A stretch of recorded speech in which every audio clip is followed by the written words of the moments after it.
हरे कृष्ण। एकादशी व्रतं यस्तु भक्तिमान् कुरुते नरः सर्वपापविनिर्मुक्तः स विष्णुर्याति मंदिरम। वायु पुराण में कहा गया है कि वह व्यक्ति जो भक्ति भाव से एकादशी व्रत का पालन करता है समस्त कठिनाइयों और पापों से मुक्त हो जाता है और शुद्ध होने पर वह भगवान विष्णु का धाम प्राप्त करता है। तो ऐसे ही परम मंगलकारी पाप मोचनी एकादशी ने हमारे द्वार पर दस्तक दे दी है।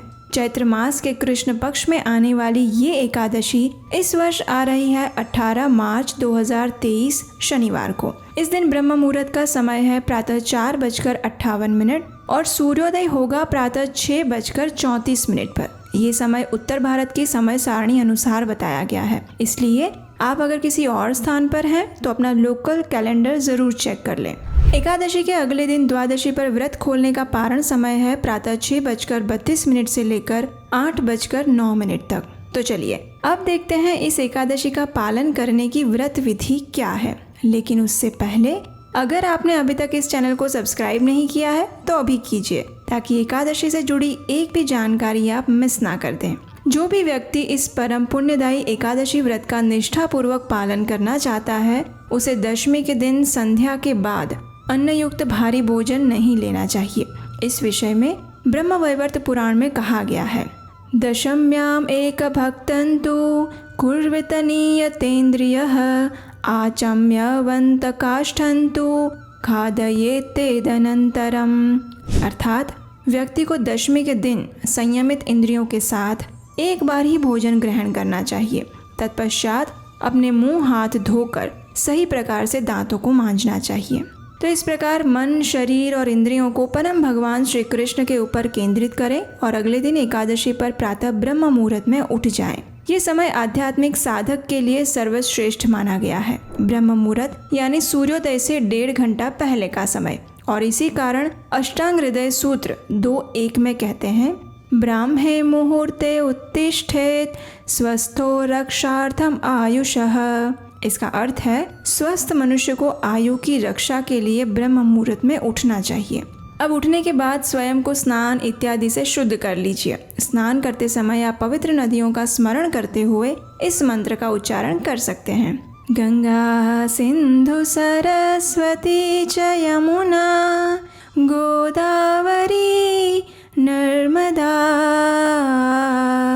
कावेरी सरयू महेंद्र तनया चर्मण्यवती वेदिका क्षिप्रा वेत्रवती महासुर नदी ख्याता जया गंडकी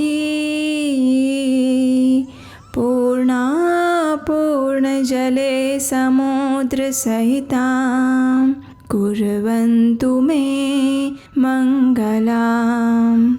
स्नान करने के बाद अब आप भगवान की मंगला आरती करिए। अगर अपने घर में नहीं कर सकते तो नज़दीक के किसी मंदिर में जाकर करें, और ये भी संभव नहीं है तो आप ऑनलाइन कम से कम उसका दर्शन अवश्य करिए। मंगला आरती के बाद अब भगवान के समक्ष जाइए और हाथ में गंगा जल लेकर पाप मोचनी एकादशी व्रत का संकल्प लें। संकल्प मंत्र इस प्रकार है, एकादश्यां निराहारः स्थित्वा अहं परेहनि भोक्ष्यामि पुंडरीकाक्ष शरणं मे भवाच्युत। इसका अर्थ है एकादशी के दिन मैं भोजन से विरत रहूंगा और अगले दिन ही अन्न ग्रहण करूंगा। हे पुंडरीकाक्ष, हे अच्युत, कृपया मुझे अपनी शरण में लीजिए। अब एकादशी संकल्प लेने के बाद तुलसी देवी की पूजा करें। आपके घर में अगर तुलसी महारानी है तो उन्हें एक मध्यम उच्च आसन पर स्थापित करिए। उन्हें आवश्यकता अनुसार जल प्रदान करिए। उनके समक्ष घी का दीपक प्रज्वलित करिए, पुष्प अर्पित करिए और उनकी कम से कम 3 बार प्रदक्षिणा करें। अगर संभव है तो आप तुलसी आरती भी कर सकते हैं। तुलसी पूजा के बाद तुलसी देवी को प्रणाम करें और इस मंत्र का उच्चारण करें, वृंदायै तुलसी देव्यायै प्रियायै केशवस्य च कृष्ण भक्ति प्रदे देवी सत्यवत्यै नमो नमः। इस मंत्र का अर्थ है, हे वृंदे, हे तुलसी देवी, आप भगवान केशव की प्रिया है। हे कृष्ण भक्ति प्रदान करने वाली सत्यवती देवी, आपको मेरा बारंबार प्रणाम है। अब तुलसी पूजन के बाद उनके समक्ष बैठकर हरे कृष्ण महामंत्र का ध्यान पूर्वक जप करें। हरे कृष्ण कृष्ण कृष्ण हरे हरे, हरे राम राम राम हरे हरे। इस महामंत्र की अधिक से अधिक संख्या में माला का जाप करना यही एकादशी के दिन करने योग्य सबसे महत्वपूर्ण कार्य है।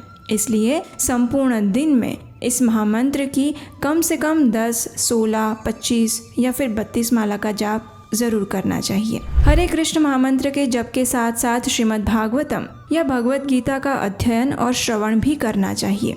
पद्म पुराण में लिखा है, रामायणं भागवतं भारतं व्यास भाषितं अन्यानि च पुराणानि पाठयानि हरिवासरे।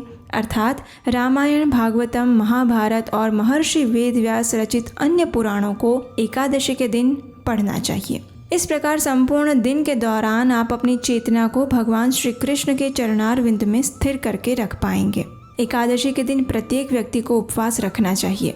इस दिन किसी भी प्रकार का अन्न, चावल, दाल, फलियां या फिर उन पदार्थों से बने हुए किसी भी खाद्य पदार्थ का सेवन नहीं करना चाहिए। जो व्यक्ति एकादशी का नियम पूर्वक पालन कर रहा है उसे एकादशी के दिन चाय, कॉफी जैसे मादक द्रव्यों से भी दूर रहना चाहिए।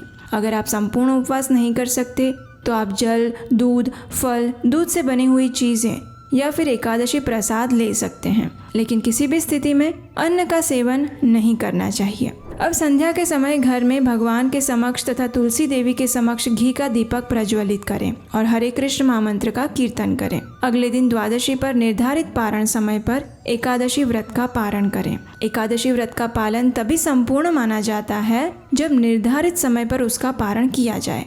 इसलिए उसी समय के बीच में किसी भी अन्न प्रसाद के साथ एकादशी व्रत का पारण करें। पारण करने के लिए सबसे उत्तम होता है अगर आपके पास जगन्नाथपुरी से लाए हुए सूखे चावल हैं तो वो, अगर नहीं है तो आप अपने घर पर भगवान के लिए कुछ अच्छा भोग बनाइए, उसमें तुलसी पत्र रखकर भगवान को अर्पित कीजिए और फिर किसी वैष्णव को या फिर ब्राह्मण को वो प्रसाद खिलाइए।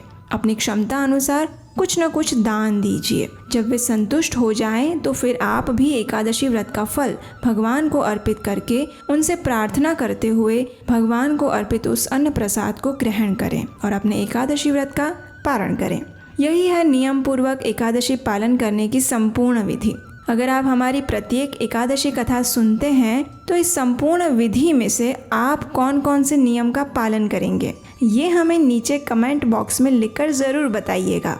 और एकादशी के दिन आप हरे कृष्ण महामंत्र की कितनी माला का जाप करेंगे ये भी अवश्य बताना। अगर आप हमारे द्वारा दी गई जानकारी से संतुष्ट हैं और आपको इसकी प्रमाणभूतता पर विश्वास है तो एकादशी महिमा वृद्धि के इस अभियान में आप हमारी सहायता भी कर सकते हैं, स्क्रीन पर दिए गए नंबर पर अपना आर्थिक सहयोग भेजकर। तो चलिए सभी पापों का नाश करके परम भगवान श्री कृष्ण की प्रेमा भक्ति प्रदान करने वाली इस पाप मोचनी एकादशी का श्रद्धा और नियम पूर्वक पालन करते हैं और आध्यात्मिक मार्ग पर अग्रसर होते हैं। हरे कृष्णा।